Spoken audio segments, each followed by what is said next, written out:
I will say I think it has felt to many people in the Pacific Northwest that the pace of these negotiations doesn't match the magnitude of impact, at least in the Pacific Northwest. Now, we know that there are lots of issues between Canada and America. Welcome to Canusa Street, a podcast at the intersection of the issues and policies between Canada and the United States. Here are your hosts, Scotty Greenwood and Chris Sands. Welcome back to Canusa Street. I'm Scotty Greenwood, together with my good friend Chris Sands, and we are delighted to have a topic that a lot of people might not know about, Chris. We're going to talk today, I think, about one of the oldest treaties, if not in the world, certainly between Canada and the United States, and quite impactful. We're going to talk about the Columbia River Treaty. And if you don't know about it, don't worry, because Canusa Streets, we're here for you. So, Chris, maybe you could introduce our very special guest, who I just got to meet in Montana just recently and had a wonderful experience over at the Pacific Northwest Economic Region. So delighted that Penwar introduced us to Steve. And Chris, maybe you could introduce him properly to our listeners. Oh, glad to, Scotty. And I'm excited that we have him. Steve Wright he's had a 40-year career in the Pacific Northwest energy industry, spending 32 years at the Bonneville Power Administration, which is a big player, obviously, in the Columbia River Basin. The last 12 of those years, the most recent 12, he's been administrator and CEO, and he did actually spend 9 years managing the Washington, D.C. office. So he knows the other Washington, too, which is very nice. So I like to think of it as the Washington that takes, and then out west we have the Washington that gives, at least a good topic for today's interview. He's someone who's been involved in Columbia River Treaty issues since the mid-1990s.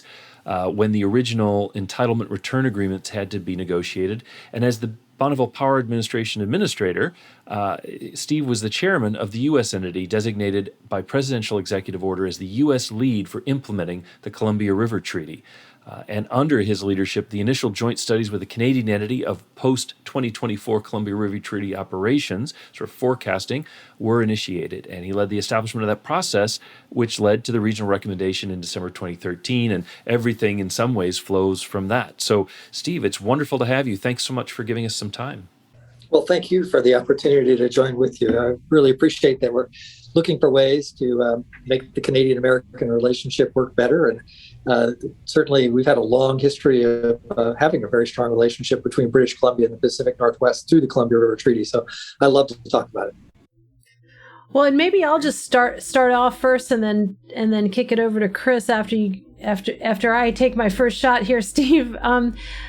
Help us understand, water issues, availability of water is something that maybe in Canada they take for granted because there is so much water and it's plentiful and fresh water, salt water, all that. But we've had massive droughts now ongoing that have hit the western part of the United States in particular. But really, I think we can anticipate water wars, for maybe the rest of our lifetime and our kids. So can you put into context for us, where is the Columbia River? What is the treaty all about? And just sort of at a really high level, what does it mean in terms of our joint watershed management in Canada and the United States? Yeah, I think it's important to understand the topography of the Pacific Northwest to understand why we have a Columbia River Treaty.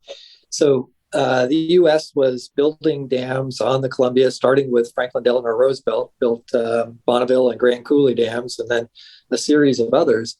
And the engineers figured out that there was a limited amount of storage capability that could be built in the United States, Grand Coulee being the big one. But the biggest opportunities were in Canada, where the Columbia begins, because it's up against the edge of the Rockies, so the water falls a long way in a short distance. That creates the opportunity to build high-head dams that can store a lot of water, and you can move that water up and down as a storage facility. So the U.S. and Canada began talking about these potential for building dams in Canada in the late 1940s and all the way through the 1950s. And an agreement was reached that led to the Columbia River Treaty, which essentially said the U.S. would provide some funding to Canada to help them build the dams. $64 million for flood control benefit and what was described as one half of the additional power that would be produced at U.S. dams as a result of the Canadian dams being built. So previously, if we had no storage, water would be spilled past the dams and not go through the turbines. So can we increase the energy capability there? It really was a tremendous way of thinking about how do we share a river that crosses an international boundary? How do we find ways for us both to be able to benefit from it? And for the most part, it has worked really well for 60 years. A key element that's worth just talking about for a moment, because it's why the issue comes up now, is that the US and Canada both recognize that there was a need to provide enough revenue to pay for those dams. And so they were planning to amortize them over 60 years. So the treaty went into effect in 1964 with an expectation that things would change in 2024 when the 60 years was up. So, Steve, when they were negotiating a treaty, one of the things that strikes me about the Columbia River Treaty, when you compare it to some of the other disputes we have, like the Keystone Pipeline, for example, was this was a formal government-to-government agreement. We had the State Department involved and Canada's Foreign Ministry involved, as well as some input from the states, from Washington State and also from British Columbia. How did all of that work? Was it a very formal process? Has it always been one of those kind of things that operates at multiple levels? Yeah, there was an international commission that actually looked at the engineering work that had been done and made some recommendations about how to be able to share the benefits between the two countries. And that started a negotiation process. And you're right, it was a process that involved both federal governments. And of course, in Canada, they have different constitutions. So natural resources are greater control by the province. So the province played a big role. The federal government played a big role. And on the US side, the region was really engaged primarily through the Bonneville Power Administration and the utilities that buy power from Bonneville and the U.S. Army Corps of Engineers, which is responsible for flood control. And at the core of the treaty, it is a flood control and power arrangement. I would say that there was a very large engagement from the province and the Pacific Northwest region in the development of the original treaty. And you can see that in terms of the executive order that was agreed to in 1964 when the treaty was put in place. Lyndon Johnson signed that executive order and created this thing that you referenced earlier, the U.S. entity. So the U.S. entity is the administrator of the Bonneville Power Administration, you might call him the CEO, and the chief engineer of the Northwestern Division of the Army Corps of Engineers. Those two people alone are the U.S. entity. There actually is no staff for the U.S. entity. Those entities are supposed to bring their staff along to make sure the work gets done. And so that was a recognition that really that the implementation of the treaty was going to be run by folks within the region. On the Canadian side, BC Hydro took the responsibility. And so they, in effect, are the Canadian entity. And so the U.S. entity and the Canadian entity have been meeting annually for 60 years with lots of work in between to make sure that the actual implementation of the treaty went as planned. One of the things I remembered about when the current round of negotiations began was there were some environmentalists who were concerned about the impact of the dams on the river on wildlife, on the ecosystem. Can you talk a little bit about those concerns and if there's anything that in particular has been difficult to talk about or difficult to negotiate with the Canadians? Well, I won't be able to speak too much about difficult to negotiate with the Canadians because I'm now outside the federal government and not part of that family that's having those negotiations. But I will say that when we put together the process that resulted in what became known as the regional recommendation in 2013, after about 3 years worth of effort, there was a recommendation that came forward that I would say has generated broad support in the Northwest. There was a fundamental discussion about the fact that it had been a power and flood control treaty and that there was a need to introduce the ecosystem elements or environmental health benefits to the treaty negotiations.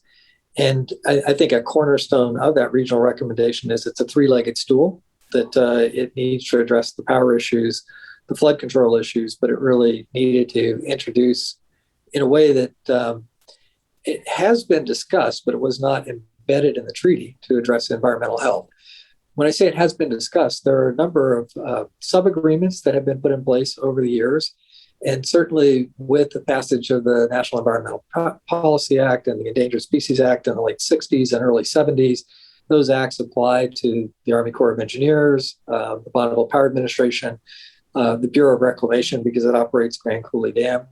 And so a number of agreements have been reached between the two countries that help to address the ecosystem issues in the Pacific Northwest, the U.S. Pacific Northwest, as well as providing support for ecosystem issues in Canada.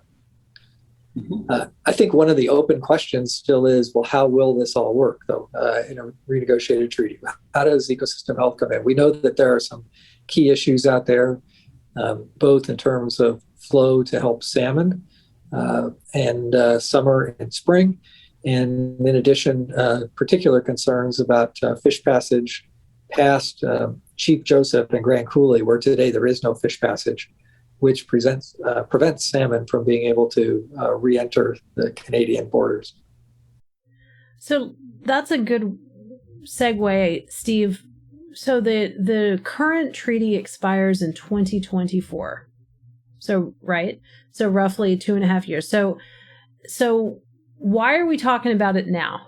What's going on now? And maybe just at a really practical level, what are the equities involved? You mentioned the fish and the salmon. That's got to be incredibly important to a lot of people, including Native people from the area. But there are agricultural interests, there's power, there's water. Maybe you could just walk us through why now? Why is this a topic now? And kind of what's at stake here for the various stakeholders. Yeah, let me offer a friendly amendment that the treaty will not terminate in 2024, but it changes. So the framers of the treaty understood that once the dams were built, they would be built, and therefore you would have to continue to operate. And while they did not want to decide how benefits would be allocated between the two countries, they did want there to be a framework for that discussion. So flood control was paid for 60 years, 8+ million acre feet of storage in the Canadian dams that can be used for flood control, with that $64 million that I mentioned earlier. Post 2024, the treaty changes such that the U.S. has the ability to get flood control benefits from Canada, but it will have to make additional payments. And there is a mechanism that's described as called upon. The U.S. will call upon Canada and say, we need flood control. And then the U.S. is supposed to provide a payment in the form of the opportunity cost for Canada. There's some pretty significant issues there. What are the provisions for how called upon will be used? How will the methodology work for the calculation of opportunity cost? Really difficult issues, actually, to resolve. And those, we would hope, would be in place by 2024, because no question that flood control changes to what I described as somewhat ad hoc and somewhat unplanned post 2024 if you're just relying on the treaty provisions.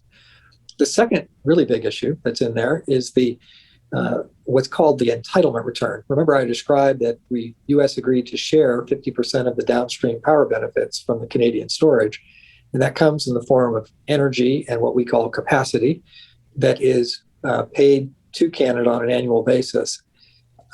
The framers of the treaty anticipated that the entitlement return benefits would decline over time, but they put in place a methodology that assumed that the U.S. power system would evolve in ways that it has not. It assumed that we would build a lot of coal plants, and we did.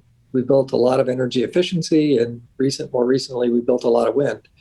And because of that, the amount that the U.S. is paying to Canada in terms of the entitlement return is far in excess of what the treaty framers anticipated, and from the power perspective here in the U.S., far in excess of the value that's derived. So there is a need to renegotiate the power provisions. The treaty anticipated that and said that 10 years in advance of 2024, either country had the unilateral right to issue a 10-year notice of termination of the power provisions of the treaty. And the idea was, we don't really know who's going to be the winner or the loser here, but we figure that somebody will be. And if either country has a unilateral right to issue this notice, then whoever is not doing well under the treaty will come to the table, and there will be a new negotiation that will help to make sure that the benefits are fairly allocated. So this has really been a significant issue for the power interests in the U.S. because it's now 2021 and that notice has not been issued, despite the fact that we perceive that there are these overpayments that are going to Canada at this point. So those are the two big issues beyond ecosystem.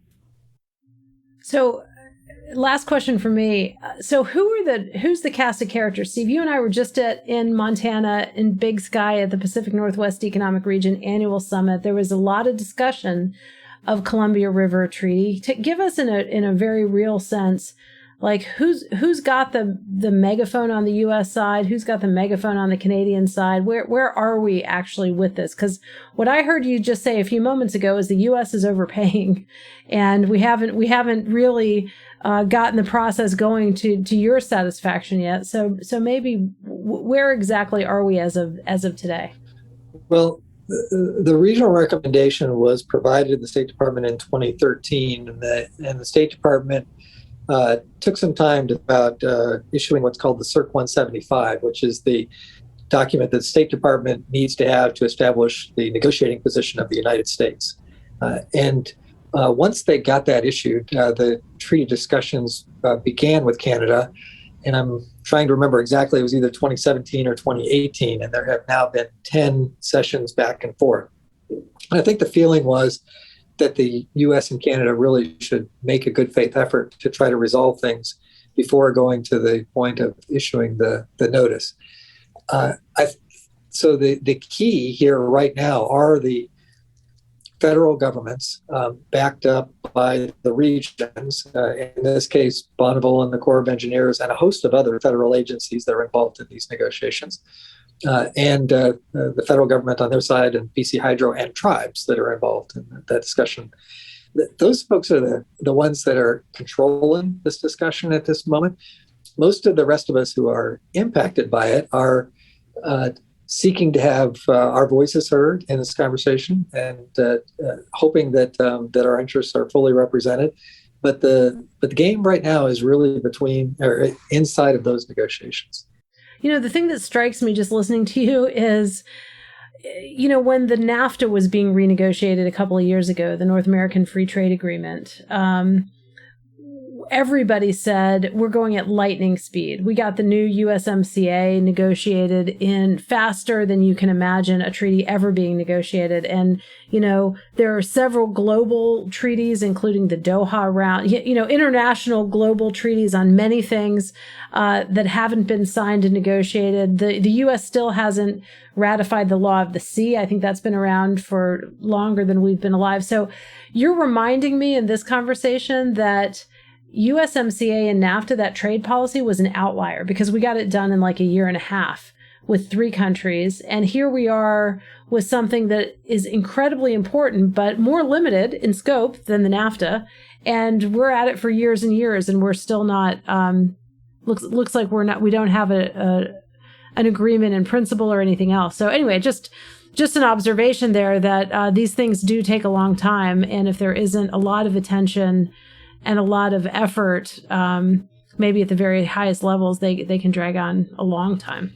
I will say I think it has felt to many people in the Pacific Northwest that the pace of these negotiations doesn't match the magnitude of impact, at least in the Pacific Northwest. Now, we know that there are lots of issues between Canada and America, and that we may not be the premier issue to be addressed. And yet it does seem like there's some really important things that need to get resolved, and we're anxious for them to be resolved quickly.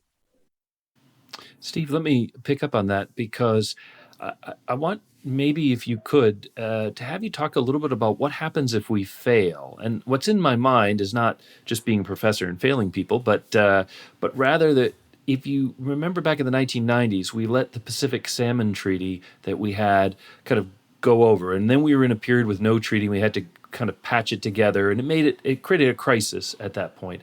And up in the Pacific Northwest, nobody needs a reminder that softwood lumber has been similar. We let an agreement expire and then try to cobble one back together, with people thinking, well, maybe just walking away will be the spark we need for a better deal. What happens if the two governments get to 2024 or 2023 and they're unable to agree? Can these negotiations just continue? Does the agreement that we have now just go into suspension, or could we lose everything? Could it all collapse? What's your sense of what the failure case looks like, maybe to focus our minds in getting this done on time? Well, there are two things that happen for sure under the treaty. Number one, the entitlement return is an evergreen provision and it stays in place absent either the 10-year notice and then the 10-year notice running out and termination of those provisions, or a renegotiation of the agreement. So from our perspective, that's worth in excess of $150 million a year net to the U.S. In other words, we're overpaying the value by $150 million a year. So that would be unfortunate. The flood control provisions will revert to this called upon provision that I described earlier, which again is a bit ad hoc and unplanned. And I think what we heard at Penware from the Canadian representatives was that they have offered, as part of the negotiation, assured flood operations. And that should be something that the U.S. should want. So of course, what that means, if there isn't an agreement, then you will not have assured flood operations and the risk that comes with that. So, that risk is always substantial.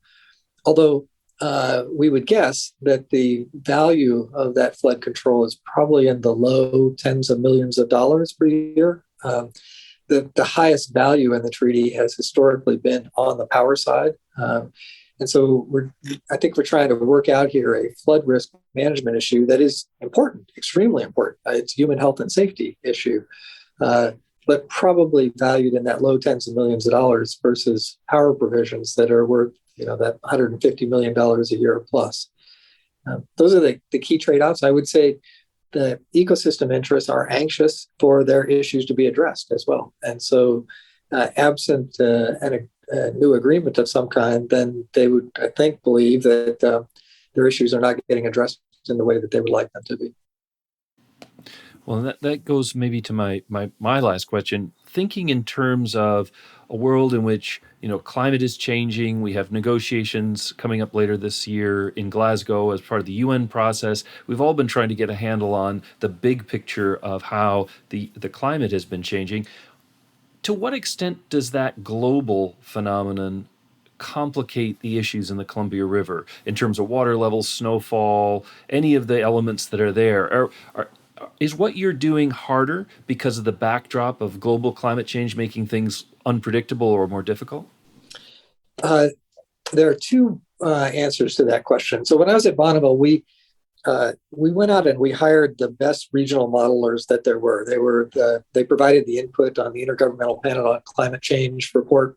Those reports also have regional subsections to them, and so they had done that work. Did that with the Bureau of Reclamation and the Corps of Engineers, and that work has also been updated even just within the last year.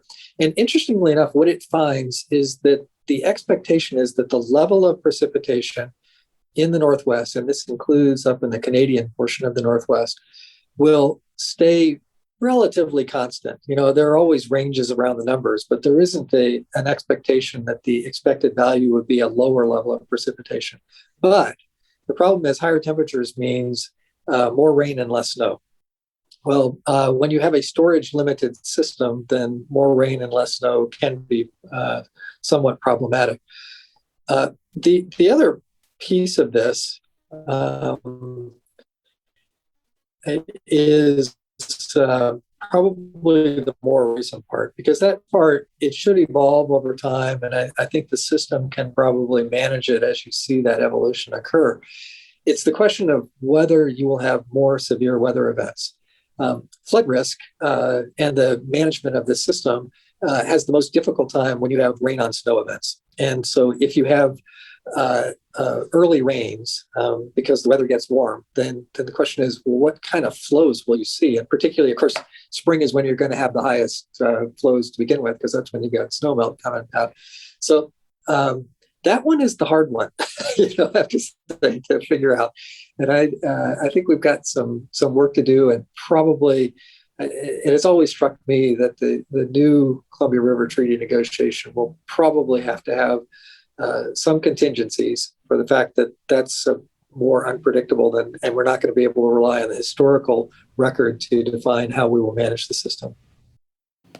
Absolutely. Well, Steve, thank you very much. This was exactly what I wanted, a bit of an insight into the complicated world in which you live, but which for the rest of us is just this treaty that they're working on renegotiating. You've really unpacked it for us, and I really appreciate you sharing your expertise, and I know you must be busy with all of this, so I appreciate you sharing your time as well. If you wouldn't mind, I'd like to throw in one other thing you didn't ask about that I think is important.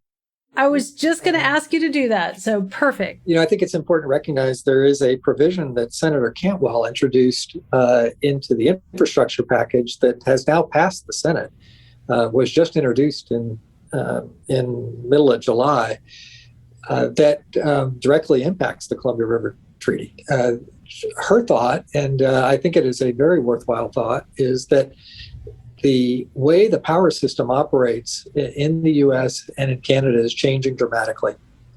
We are adding a lot of wind and solar. We have very aggressive goals to hit clean energy standards in the western states that is going to cause the power system to operate very differently. And Canada has very aggressive carbon emission reduction goals as well. And they're also building the Site C project on the Peace River, which probably means that they will operate their river system differently. The Peace being a separate river basin from the Columbia, but you would want to manage those in coordination. Her thought was we should really, do an extensive study that tries to figure out what's the best way to operate this river system that will make a big difference. Columbia makes a big difference in electric power systems. 60% of the electricity in the Northwest comes from hydropower, most of it from the Columbia River.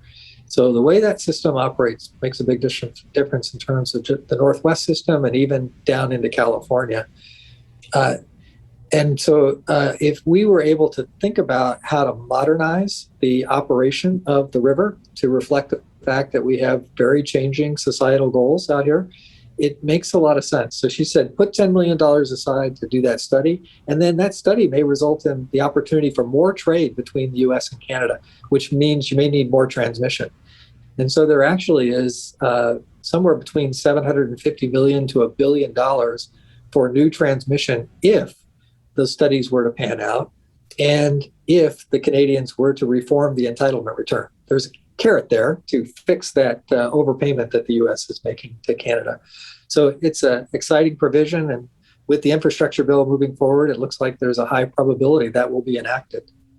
Well, thank you so much for that, Steve. And I join Chris in thanking you. And I was just going to give you an opportunity for one last word of wisdom, if you will, to folks that are tuning into Canusa Street. If there's one thing you want them to understand about the Columbia River and the Columbia River Treaty, what would that be?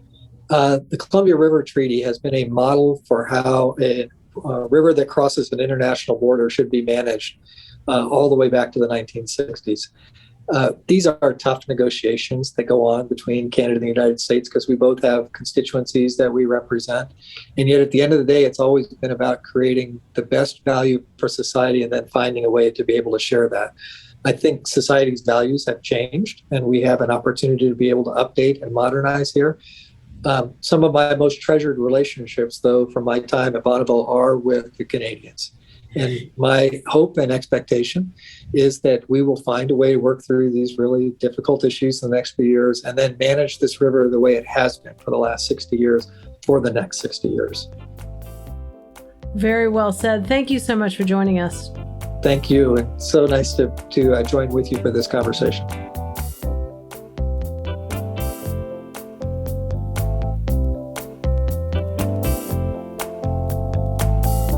Well, I think I learned a lot today, Chris. A primer on a river basin and a treaty that I actually didn't know anything about before I attended a conference last week in Montana. So I appreciate the discussion with Steve, and And I think we're going to hear a lot more about, this Canada-U.S. issue that affects, I guess, 60% of the power that's in the Pacific Northwest of the U.S. That's a pretty big deal. It is a pretty big deal. And I think it's also something Steve said at the end. It is an example of Canada-U.S. sort of negotiations or diplomacy at its best. We respect the Canadians. It doesn't mean we don't disagree on the issues, but we have a process and we work those things through, even if it takes time. And when you do compare that to some of the other disputes we have that haven't had that structure, we often either see the talks break down or a lot of frustration on both sides. And so it feels a little bit funny to say, yay, process, but there's a process here. And I think it makes the relationship better. So great example. And maybe we can learn something from this for the rest of the relationship. I'm all for process. I'm all for institutionalization of things. At this Penwar summit that I keep talking about, where Steve and I met, the delegates there, which are state legislators and provincial legislators from that region of North America, passed a resolution about something that you've been advocating for many, many years, which is that the U.S. Congress set up a commission to really look at the big Canada-U.S. issues. So I think process and institutionalization sometimes are really helpful when you have a big relationship that both, like Canada-U.S., that both sides take for granted. And I will also just say to our Canusa Street family here that today we heard an American perspective. We heard a state of Washington perspective. There is a distinctly different British Columbia perspective on this issue. They might not agree that the U.S. has been overpaying. And there's an important issue, perspective, I should say, from Indigenous and First Nations communities. And I think we want to have a few more episodes here on Canusa Street Podcast where we really hear from a lot of different points of view, so that hopefully by the end of this, after you've binged listening for a while, you really have a 360 view of the Columbia River Treaty and the basin and how it is a model for what to do or what not to do with other agreements. Absolutely, Scotty. And I think that's another way in which this is an important issue. It does include local communities, it includes states and provinces, and it includes the federal government. The Columbia River, much like Canusa Street, is not a one-way street. That's right. All right, y'all. Thanks so much, Chris. Always good to be with you. Same to you, Scotty. I love the street. We'll see you next time on Canusa Street. This podcast is brought to you by the Canadian American Business Council and the Wilson Center. If you like this episode, help others find our show and give us a rating on Apple Podcasts or Spotify.